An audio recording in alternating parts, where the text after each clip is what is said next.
When Duelist Alliance first dropped into TCG, the entire game of Yu-Gi-Oh! Was changed forever. With a budget of £40 a week, and with 3 of the Shaddoll structure decks, I'm going to attempt to make a fully viable Shaddoll deck. From beginning to end, I think I have a chance. Welcome to Shaddoll Sealed Only. Hello everyone, my name is Raging Raven, and this is an update about my Sealed Only challenge on Yu-Gi-Oh! I think it's blatantly obvious to say that with the whole situation of things and what's been going on around the world at the moment, I'm postponing the Sealed Only series. Now, I'm not cancelling it, far from it. I am nowhere near cancelling it, but it is on a delay at the moment. That does not mean that I will stop making videos. I will try my best to do other videos, but there will be a little bit of a challenge for me to do, primarily because of just trying to think of something decent that may separate me from everyone else and you guys might actually enjoy. So with that being said and done, I did say in my last video that I was going to open up tins, and I did. And the primary reason was that I was originally thinking of stopping this series just because of what was going on. So I opened them off camera, and I figured to myself, let's just see what's in them anyways. So I then thought to myself, no, it wouldn't be fair, let's just continue going, when I was around about finishing off with the first tin. And I'm glad that I did. So until everything is sorted out, the Sealed Only series is postponed. Don't worry, I am going to be getting back to it. But to save you guys some time, what the heck did I get from my tins? Well, I'm going to show you. The promos I got for the first one was all of these. We got Neo Kaiser Glider, Red Eye's Alternative, Nibiru, the Primal Being, which is great because we do need this, Ra, and Regeki. So that was from the first tin, and the second tin of promos we got Exodia, well, I should show you, really, we got Exodia, Blue Eyes, Monster Reborn and Regeki, and a second of Nibiru. I'll throw up the footage of me, like, pulling these, like I said, I didn't necessarily record these, so when I opened these, I was actually kind of legit proud that I got these, and was relatively pleased that I decided to continue along afterwards. So at this point in the opening, I thought to myself, might as well just be happy enough with the tins. I won't be fussed about Boral Sword, let's try and find an alternative OTK win strategy. So I decided to open up the rest of the tins, and this is what I got. This is from the first pack. Crusadia Maximus, Trap Trick, and the DDD Fusion Monster. Not a bad start whatsoever. A second pack, Hertz, Pankratops, and a Tiamatha. The Pankratops would have been decent if Pankratops was still at 3, but since it isn't, it's a little bit frustrating to say the least from that pack. The third pack was these 3. And I was not happy when I opened up this pack, let me just tell you. I was legitimately screaming after that. So, things were not looking good for the first tin, and by the time I started to open up the second tin, things started to get interesting. A second Dawn Dragster, which is okay in a different deck, but not what we want to see in this deck. But the Danger Nessie and Mothman is actually not bad. Don't think we're going to use these, but I might try and find a way to sneak them in. The penultimate pack though, you remember in episode 1 when I opened up Starving Venom in the penultimate pack? I'm not making this up. Like, legitimately, I'm not making this up. Boral Sword Dragon was finally pulled for us, and I'm glad I did finally get the Boral Sword. So he's eventually going to make it into the deck. And finally, the last pack, I couldn't necessarily care, but Danger Jackalope. That was definitely an interesting pull nonetheless. So, who knows, we might actually incorporate the rest of the Dangers. So with everything said and done, these were the cards that are most likely going to make it into our deck, and I am really happy about this. Moving forward, the deck is definitely going to be stronger, but not too much to compete with the competition. Now, I'm not lying when I'm saying that these were the legit pulls of the set. Mostly terrible, but some of these were somewhat functionable. But at the same time, I'm really pleased with the pulls for this sealed only, from this set of sealed only in particular. And I'm looking forward to using them in the near future for what we've got in mind. But that's mainly just an update that I wanted to give you guys, and you know what? I'll show you the deck profile of what's changed, and regardless of what's happening next time, I'll see you next time. Okay, so this is what we're rolling. Free Squamata. It's just going to be an upstart of a deck, so we might as well just keep running it like that. To Wendy, it's actually, let me just try and zoom in closer. There we go. It's just really good to help throw Shaddolls out from the deck and just get combo play starting. Double Beast, it helps us draw, so why not?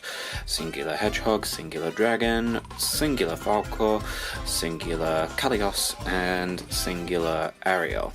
So, there's a lot of one-offs of the Shaddolls in the deck, yes. However, I believe this ratio can actually help us out a whole lot more better. It works well for me, so I'd rather keep it like that, but still, all will depend on how things are changing.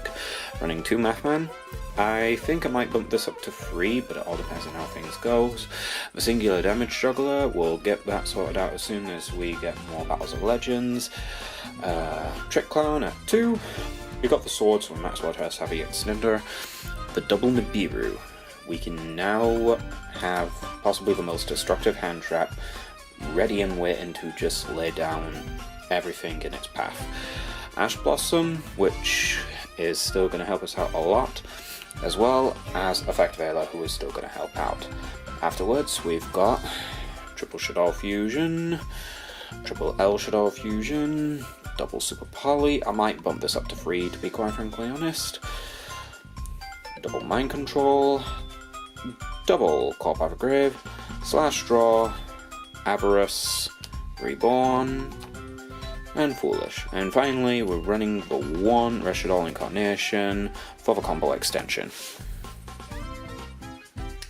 Alright, so for the extra deck, we still have the same as usual. Triple El Shaddoll Construct. She's just going to help us out a landslide of amount. Triple Winder, who is still going to help us out a lot. Double Ariel, and a Singular Shack.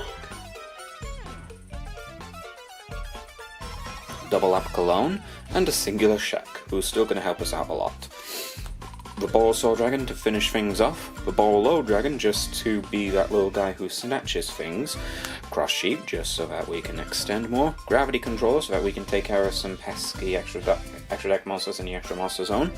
And our Super Poly targets being Starving Venom, Chaotic Mr. Earth, and Wendigo.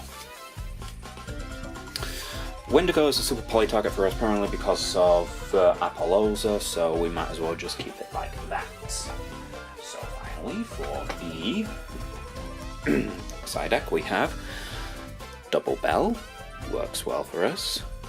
Double Border, working well. Double of this guy might get swapped out for something else, it all depends. Pankratops, who is still good. Gamma Seal, who we can still drop on, the last remaining Super Poly, our Double Dark Ruler No Mores, and finally our Triple Twin Twisters. Right now, this is what we've got to work with, and for the time being, it is going to be quite the Chaos Fest when we return. But for the time being, let's just survive 19, and we'll be back on track. Real quickly, I'm just going to say this, and if I look like a complete disaster to you right now, forgive me, I just ran home from work and I just really wanted to say this. Throughout the next few weeks, whilst this whole COVID-19 thing is going to continue going, I thought to myself, if I am going to be doing the same £40 a week thing for the Sealed Only Challenge, I realised that after doing some math, at the end of all of this, and depending on how long this goes on for, and this is going to go on for a long time, I'm going to have pretty much enough to get all the sets where I need for sets like Shadows over Valhalla and the new, some of the older Battles of Legends, and just open those and get the things out of them anyways. If I'm going to have enough of those sets after all of this, I'm guaranteed to get at least all the stuff for a full-fledged Invoke Shaddoll deck. And at that point I thought to myself, that would not be fair. Even if I were to pause it right here and to continue it from where I left off at the £40 mark, we're just going to be left in this limbo. So what am I going to be doing for the next few weeks until the sealed only challenge has been done? Well, I thought to myself something that's both more fair and more understandable. If you don't like the idea of this, I can completely understand this, but I at least want to give you guys some content, even if I can't think of any, up until we continue rolling along afterwards, because I don't want to do the whole open few packs that I ordered online or blah blah blah, because eventually all the shops are going to shut down for a certain period of time until they open up again after all this is blown over. So I'm not going to be able to get any packs whatsoever. So what I decided to do is this. Once a week, I'm going to take one card from my entire collection and add it into the deck. Just one. And when all this blows over, that's it. I can't add any more, and I convert back to our original plans. So, this week is not going to count because I have, of course, got the Boral Sword and the 2 Nibiru's. So it's not going to count. But the following week, I have to start thinking carefully about what I might want to include. There's, of course, Alistair the Invoker, Invocation, Magical Meltdown, Invoked Mechaba, and then, of course, the Alistair Link monster, continuing forward until we get a complete deck. Not the most viable strategy, yes, but at the moment, after doing some testing hands as well, our deck breaks like a right bastard. So, for the time being, we're just going to leave it as is, and we're going to continue through with the deck whilst we progress. I know a lot of people aren't going to be happy with this decision, but honestly it's either this or have a complete absence of a sealed only until all of this is blown over. I thought to myself, at least feature some content. I don't care what it is, I might as well just at least feature some. And there you go. Now I have heard that there is this digital website that does open random packs for you guys, but honestly I could just easily manipulate that to pick out the best packs of my in particular choosing and just show you guys that content. So what would you rather prefer? Just me use something I can easily manipulate, or just go with a 1 card per week thing to include into the deck? Because either way it's going to be one or the other, and as soon as I get the option of which one, it's going to be dead easy to see how easy I can manipulate one over the other. But that's all I'm going to do for the time being, guys. I really do not want to keep this going for any longer. Series is postponed. That's the deck that you saw so far. It bricks a lot. But throughout the weeks, we're going to be doing this one thing where I add 1 card per week from my collection. And heck, if it actually helps throughout the next few following weeks, I'll take the value of that card. If I added a playset, I'll take the value of the entire playset and knock it completely off our budget. See you then.